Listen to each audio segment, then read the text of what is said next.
new listings in the GTA just dropped nearly 19% year over year, and that's 19%. Meanwhile, sales are still going up. If you've been waiting for the right moment to understand what's actually happening in this market, this is the video. I'm going to walk you through the Midtown. Obviously, we live in the Midtown area, so the Midtown Toronto numbers, not the GTA.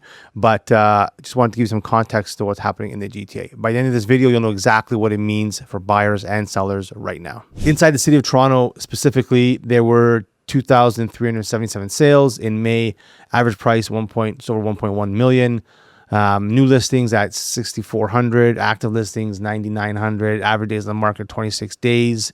To first listing 40 days. Total property days on market. So that would include if they're relisted. The city is running, I would say, hotter than the broader GTA in terms of the supply-demand imbalance.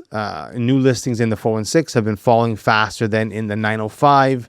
And you can see that in the data. The sales to new listings ratio for Toronto West is already hitting 39%, meaning for every 100 new listings, about 39 are selling within that month. Toronto East is running even hotter with a sales to new listing ratio of 40%. Now, average prices in the city by home type.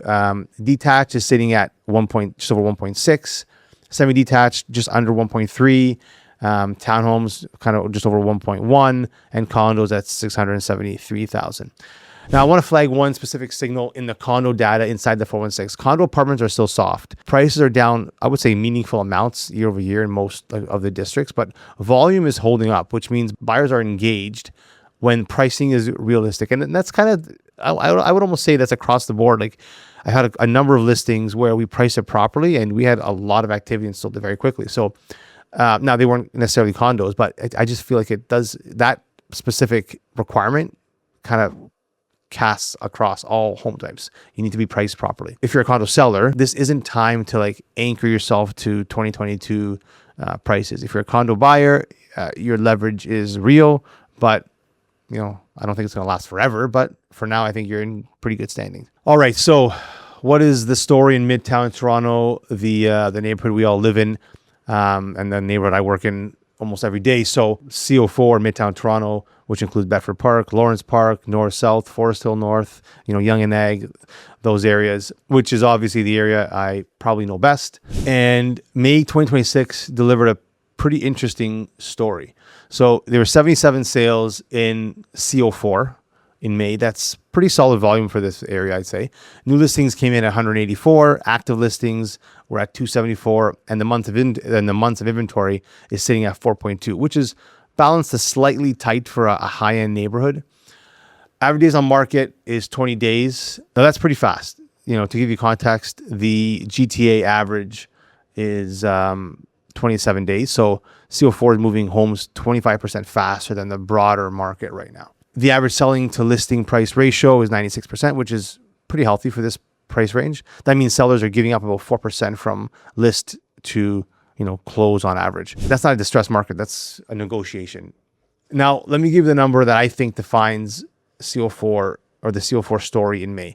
And it's not the average price. It's the MLS Home Price Index. The composite HPI benchmark in CO4 for May 2026 is 1,979,300. And the year over year change is plus 0.67%, not minus, plus. So when the broader city of Toronto is down 5.4% on the home price index, and the GTA overall is down 6.7%, CO4 is essentially flat to slightly up on the benchmark price.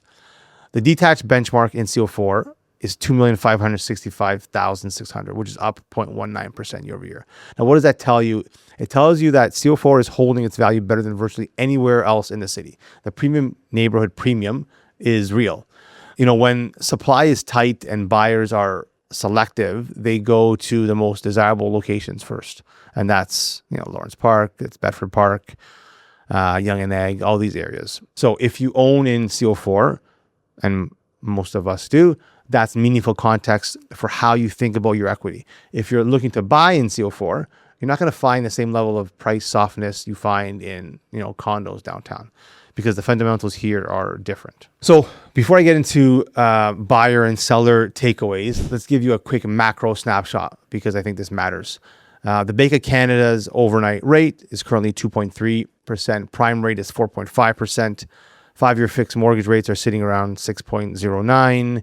At least that's the post that I think. These aren't cheap rates by historical standards, but they're significantly lower than they were in 2023 and 2024. And that improvement in borrowing costs is part of why sales, I think, are trending upwards. Toronto's unemployment rate is running at 8.1%, which reflects some softness in the labor market. GDP contracted slightly in Q4 of 2025, and no, none of this is great, but it also hasn't stopped people from transacting. And the spring selling season in 2026 has been meaningfully stronger than 2025. So the economic backdrop is uncertain, but real estate is established in Toronto neighborhoods and has weathered uncertainty before, as we know. And the core dynamic, more buyers than available supply, doesn't depend on a perfect economy to play out. Now, buyer and seller takeaway. So what does this mean if you're actually buying or selling? If you're a buyer, you're still in a relatively favorable position compared to 2021 or 2022, but May's data shows that window, it could be shorter than we think. I don't think so personally, but that's what the data is kind of saying right now.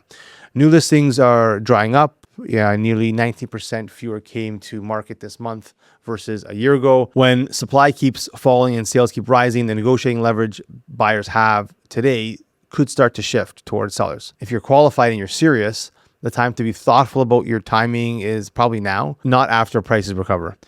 If you're a seller, pricing correctly is the entire game right now. That, along with presenting the property properly, marketing, advertising properly, all that matters. The data shows 96% sell to list ratios in CO4 and a 20-day average market time. So it's not a bad market to sell, but there's a gap between what some sellers think their home is worth based on 2022 comparables and what the market will actually pay today. The homes that are moving are priced for where the market is, not where it was. So you want to make sure you're working with someone that understands your specific sub-market or micro market. Now, if you're just staying informed, this monthly video series is exactly what I put out. So you have real numbers, not noise.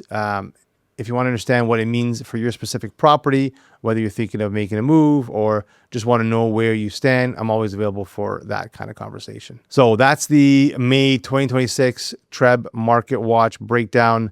Again, GTA sales up, supply down sharply, and prices stabilizing. City of Toronto, same story, kind of accelerated. CO4, tight market, fast days on market, and the only area in the city where the HPI benchmark is essentially flat year over year. I'm Anthony Malfara, broker with Royal LePage Signature and co-team leader of the Property Boys. Numbers in the description. If this was useful, subscribe. I do this every month. See you in June.